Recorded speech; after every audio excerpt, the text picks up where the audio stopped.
தமிழ்நாட்டில் பலாப்பழம் பல மாவட்டங்களில் பயிரிட்டாலும் கடலூர் மாவட்டத்தில் அதிக அளவில் சாகுபடி செய்யப்பட்டு வருகிறது. இருந்தாலும் இந்த பலாப்பழத்துக்கு இப்போதைக்கு மார்க்கெட்டுல ஓரளவுக்கு தான் விலை கிடைச்சிட்டு இருக்கு. இதை மதிப்பு கூட்டி நம்ம விற்கிறப்ப நமக்கு நல்ல லாபமும் கிடைக்கும். பலாப்பழம் கிடைக்காத டைம்ல நம்ம அதுல இருந்து மதிப்பு கூட்டப்பட்ட பொருட்களை நம்ம தயாரிச்சு விற்கிறதுக்கான எல்லா நடவடிக்கைகளையும் நமது அரசாங்கம் மேற்கொண்டு வருகிறது. இது பிஞ்சு பலாக்கா, இது கறி சமைக்கிறதுக்கு பயன்படுத்துறாங்க. பழத்துக்காக இங்க உள்ள வெரைட்டிஸ், இதுல பாலர் மற்றும் நிறைய வெரைட்டிஸ் இருக்கு. இது எல்லாமே பலாவில இருந்து இந்த மாதிரி பலாப்பழ கூழ் தயாரிக்கலாம். இது பல மாதங்களுக்கு கூட நம்ம இது பண்ணி சேமித்து வச்சுட்டு தேவைப்படுறப்ப நம்ம பாயசம் மற்ற பயன்பாட்டு. இது பலாப்பழ மாவு எல்லாமே கலந்து செய்யற இது பருத்தி. அடுத்து அதுல இருந்து பலாக்கா பவுடர்ல இருந்து இட்லி பொடி, காஃபி பொடி இந்த மாதிரி எல்லாமே தயாரிக்கிறாங்க. இது பலாக்காயில இருந்து அப்பளம், பலாக்கா பவுடர், இது எல்லாமே ஃபைபர் கண்டென்ட், அதாவது அதிகமா இருக்கிறதுனால, நார்ச்சத்து அதிகமா இருக்கிறதுனால இயற்கையாகவே நமக்கு நல்ல உணவுப் பொருளாகவும் பயன்பட்டு வருகிறது. அதையே தேன்ல ஊற வச்ச பலாசலை அந்த மாதிரியும் செய்யலாம். நம்ம இது இரும்பு சத்து அதிகமாகவும் பெண்களுக்கு, கர்ப்பிணி பெண்களுக்கு, குழந்தைகளுக்கு எல்லாருக்குமே நம்ம கொடுக்கலாம். அடுத்து இதுவும் பலாக்கா பவுடர், அது கலந்த சிறுதானியங்களோட கலந்த இந்த ஹெல்த் மிக்ஸ். இது பால்லையும் கலந்து குடிக்கலாம், இல்ல சத்து மாவு கஞ்சி மாதிரி செஞ்சு சாப்பிடலாம்.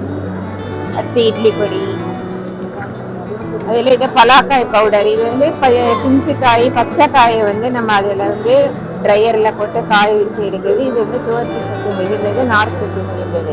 அதனால இதை நம்ம மைதாவுக்கு மாற்றா கூட நம்ம உணவுல கலந்து இப்ப சப்பாத்தி அந்த மாதிரி உணவுப் பொருட்கள் எல்லாம் தயாரிக்கலாம்.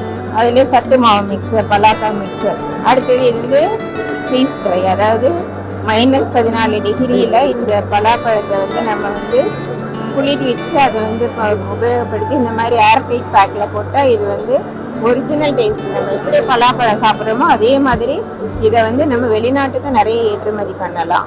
ஏன்னா அந்த அளவுக்கு நமக்கு பழமும் கெடாம இந்த சுவையும் அப்படியே இருக்கும், பழம் சாப்பிட்ற மாதிரியே இருக்கும். இது பல இடங்களுக்கு ஏற்றுமதி செஞ்சுட்டு இதுவும் பலாக்கா பாவுலேயே கோதுமை மாவு கலந்து பலாக்காய் கோதுமை மாவு. இது உடலுக்கு மிகவும் நல்லது. மைதாவுக்கு மாற்றா நம்ம சப்பாத்தி மற்ற உணவுப் பொருட்கள் தயாரிக்க பயன்படுத்தி.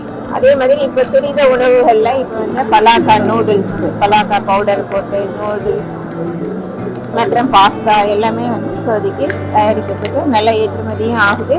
உள்நாட்டிலேயே இப்ப நிறைய பேர் சாப்பிடாது. இதற்காக பலா மதிப்பு கூட்டு மையம் 16 கோடியில கடலூர் மாவட்டத்துல கட்டீஸ்வரம் என்ற கிராமத்துல இப்ப அது அரசின் மூலியமா தமிழக அரசு நிதி ஒதுக்கீட்டின்படி இப்போது கட்டப்பட்டு வருகிறது. கூடிய விரைவில் திறக்கப்பட்டு பொதுமக்கள் பயன்பாட்டிற்கு பலாப்பழத்தை மதிப்பு கூட்டி விற்பனை செய்வதற்கு தேவையான உபகரணங்கள் அனைத்தும் அந்த மையத்தில் கட்டிட்டு இருக்கோம். நாங்கள் கூடிய விரைவில் திறக்கப்படும். இதற்கு ஏற்பாடு செய்து நம்ம தமிழக அரசுக்கும் நமது மாநில வேளாண் முதலமைச்சர் அவர்களுக்கும் வேளாண்மை துறை அமைச்சர் அவர்களுக்கும் நன்றி தெரிவித்துக் கொள்கிறோம்.